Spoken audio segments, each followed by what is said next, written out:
আমাদের এই প্রেসকেল সপ্তাহের মধ্যে বাস্তবায়িত না করে আমি আপনাদেরকে কথা দিচ্ছি, আমি আমার স্বয়ং শক্তি নিয়োগ করে আপনাদের পাশে থাকবো, আপনারাও আমাদের পাশে থাকবেন।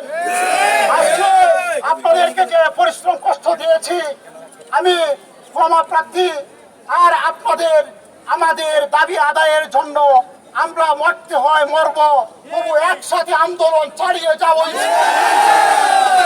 আপনারা সকাল 11টায় পর থেকে জাতীয় দপ্তরে যাবেন এবং আগামীকাল 9টার সময় আজকে যেখানে জড়ো হয়েছিলেন আমাদের ডিসি অফিসের দক্ষিণ প্রান্তে শহীদ মিনারের পাশে, আপনাদেরকে আগামী কাল 9টায় উপস্থিত হওয়ার জন্য আহ্বান জানিয়ে আমার আজকের মতো আমার বক্তব্য এখানে শেষ করছি।